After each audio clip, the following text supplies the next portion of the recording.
Le jour où j'ai osé répondre à quelqu'un, ça m'a fait pleurer parce que je m'en voulais, parce que j'ai dit des choses pas forcément très sympas mais qui étaient vraies. Et en fait, en même temps, j'étais fière parce que j'étais fière d'avoir dit ce que je pensais et d'avoir osé. Hey Capi. C'est Hey Capi. Non, c'est Oh Capi. Je m'appelle Lou. Wow, Capi. Ma vie d'ado. Je m'appelle Alexandra. Emma, j'ai 14 ans, je suis en 3e. Ronan, j'ai 14 ans. Ma vie d'ado. J'ai 12 ans. Je suis en 6e. Je m'appelle Luna, j'ai 11 ans. Ma vie d'ado, une émission proposée par le magazine Okapi. J'en ai marre là, vraiment, j'en ai marre. Raconte-nous le jour où tu as osé répondre à quelqu'un. Depuis petite, j'ai une grande gueule. Et la première fois où j'ai vraiment répondu à quelqu'un, je me suis sentie tellement bien. Parce que ça m'a permis d'être honnête. Et en même temps, juste que cette personne la ferme. J'en avais vraiment besoin. Un jour où ma mère m'a dit qu'il fallait que j'arrête de me faire mâcher dessus. Et un jour, il y a quelqu'un qui m'a dit une insulte. Et je lui ai dit, on répond pas comme ça aux gens. Et puis, ça s'est terminé. Il est parti. Et puis, moi, j'étais contente pour une fois que j'avais répondu à quelqu'un. Moi, je meurs d'envie de le faire des fois. Parce que des fois, on a raison, mais les profs, ils nous croient pas. Et du coup, c'est ennuyant. On a envie de répondre, mais si on le fait, on aura une plus grosse punition. Moi, c'était un professeur. Il m'avait extrêmement énervé avec tous ses contrôles. C'est quelque chose de pas bien qu'il faut pas faire. Je l'ai insulté. Je lui ai dit qu'il me faisait chier. Et que je préférais encore être en heure de colle que de faire son petit examen. Du coup, il m'a mis une heure de colle. Et j'ai fait ça plusieurs fois, c'est pour ça que j'ai été viré du collège. C'était un CM2, j'avais un gars dans ma classe, il avait une maladie qui faisait que, je pense qu'il était cardiaque. Sauf qu'il faisait sa loi et qu'il insultait les gens ouvertement, qu'avec son frère ils avaient tapé une de mes copines. Et un jour j'étais pas très bonne humeur, son AVS a pris son ardoise et il l'a jeté par terre. Il lui a dit maintenant tu ramasses. Et j'ai pas du tout aimé le ton qu'il a employé. Donc je lui ai dit, tu te tais, tu ne parles pas comme ça, tu t'excuses. Il m'a regardé, il m'a dit non, je m'excuse pas, t'as pas à me parler comme ça. J'ai fait, c'est toi. Ça fait 1 an et demi qu'on te supporte. Tu fais aucun effort, t'es insupportable. Et je me suis énervée, j'ai crié dans la classe devant les profs. Il était malade et il est devenu violet. Il a commencé à devenir de plus en plus violet comme ça. Et les uns autour de moi, ils me disaient, vas-y, dis-lui, nous on en a marre. Et donc en fait, à la fin, j'étais tellement énervée qu'on a dû appeler Samy. Parce qu'il était pas bien.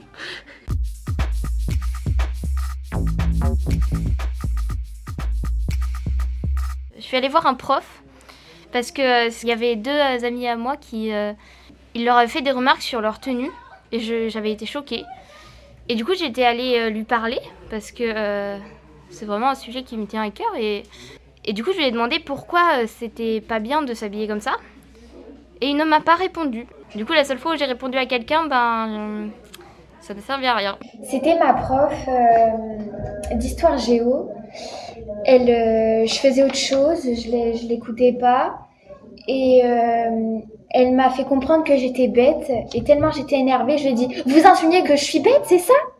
Moi, le jour où j'ai osé répondre à quelqu'un, c'était ma maîtresse de CP. Elle m'avait dit que je lisais comme une handicapée et je lui avais dit que c'était pas moi l'handicapée, mais c'était elle. C'était mon entraîneur. Il me disait vas-y, cours, rattrape et tout. J'ai dit mais j'ai mal aux jambes et tout. Oh, et c'est pas ce qu'il m'a fait. Il m'a sorti du terrain, je suis partie me rhabiller. Aïe, aïe, aïe. Aïe, aïe, aïe. Quand j'ai répondu à quelqu'un, j'ai répondu à mon coach de rugby.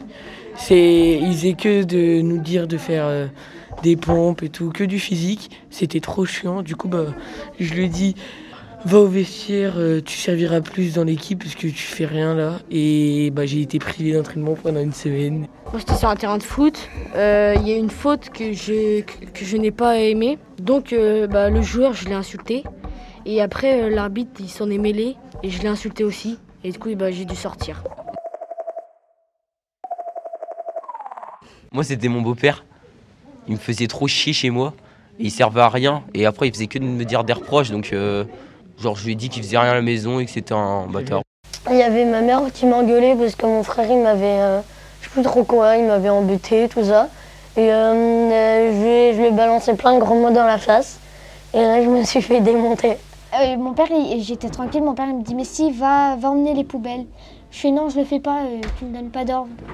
Et là, je me suis pris une grosse tarte. Moi, le jour où j'ai répondu à ma mère, en fait, elle m'avait répété plusieurs fois de faire la même chose et je l'avais pas fait. Après, j'ai dit ouais, mais ça, c'est qu'une seule chose par rapport à tout ce que je fais.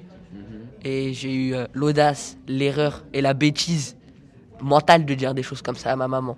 J'ai répondu, j'avais pas terminé ma phrase pour répondre et direct, j'étais au sol. Surtout avec ma mère, elle m'engueule souvent pour des choses normales pour elle, mais pour moi pas normales. Et du coup, depuis assez récemment, je réponds obligatoirement.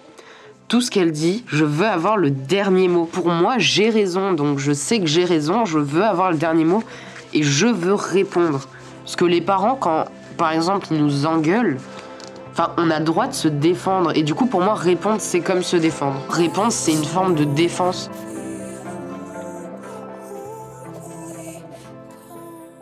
Le jour où j'ai osé répondre à quelqu'un, j'étais fière de moi parce que je me dis enfin, parce qu'avant j'étais tout le temps timide, j'osais pas répondre. Et puis quand j'ai répondu, j'étais trop fière de moi. Merci d'écouter Ma vie d'ado. Un podcast à retrouver tous les 15 jours sur toutes les plateformes de podcast et sur le blog d'Okapi. Ma vie d'ado, une émission proposée par le magazine Okapi. Juste pour dire que je suis heureuse et je vous souhaite tout le bonheur du monde. Bye. Un podcast Bayard Jeunesse.